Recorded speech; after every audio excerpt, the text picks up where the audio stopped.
I too sing America. I am the darker brother. They send me to eat in the kitchen when company comes, but I laugh and eat well and grow strong. Tomorrow I'll be at the table. I'll be at the table when company comes, and nobody will dare say to me, eat in the kitchen, Dan. Besides, they'll see how beautiful I am and be ashamed. I too am America. I've not had an opportunity to speak in Akron. I've spoken this subject, well, not really this subject, but on Martin Luther King on many different occasions. But to come here today and to talk about his economic agenda is exciting for me because it means that the conversation around Martin Luther King in my mind has finally come full circle. And I think this is the most important one. There's this thing I call communication espionage, where you have a lot of black communities where about 4 years ago or so, through one of the national organizations I'm involved with called the Alliance for Digital Equality, we actually gave out 1,000 computers in Miami. And we gave them to an area where there were many, many underprivileged families that were there. Well, we went back 6 and 7 months later and checked. Of the 1,000 computers that we gave out, less than 700 of them had connected on the internet ever. And we were trying to figure out what the issue was. We found out that they couldn't afford to have internet access. But we also found out something. We said, okay, well, here's what we're going to do.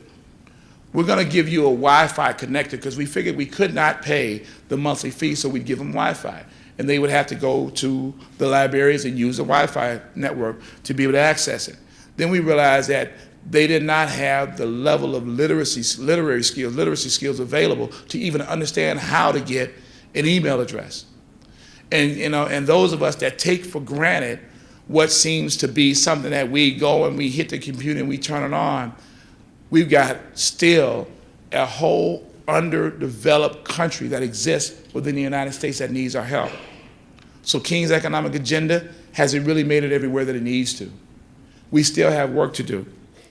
The thing about Martin that I really embrace was he was so far ahead of his time that, because he was, a lot of the things that he's done years later are really coming to fruition.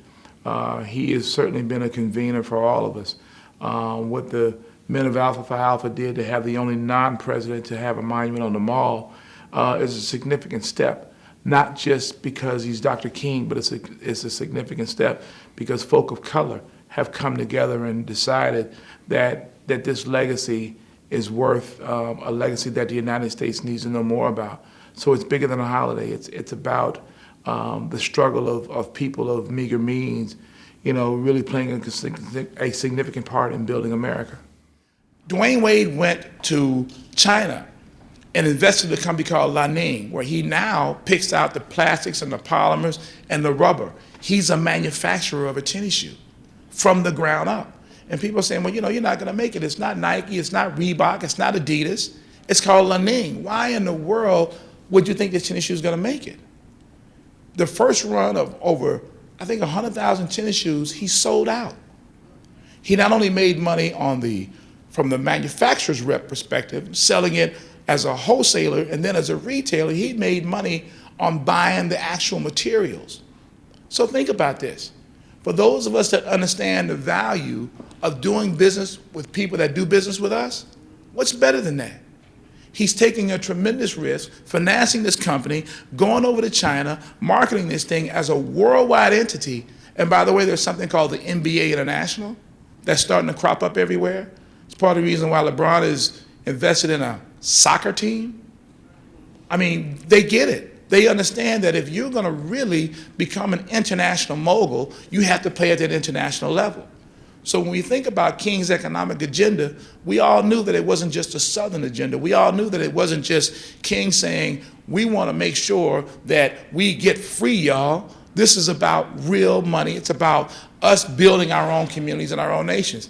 There are two kings that I have always admired. One is exactly that. The legacy of Dr. King as a person who changed the way that white folk would look at black folk. That's the one that I like. Then the other one is in regards to his whole mission around economic empowerment, saying that that at the beginning of time, when he came on the scene, building an economic agenda within a civil rights struggle was not only the perfect thing to do. It happened at the right time. So that's the one that I admire as well. So yeah, I think that's a fair comparison, in the sense that I was smart enough to take a template that has already been out there and try to push it down a particular lane. It's a new age. So is King's vision, is it still relevant? I challenge you to say, how can it not be?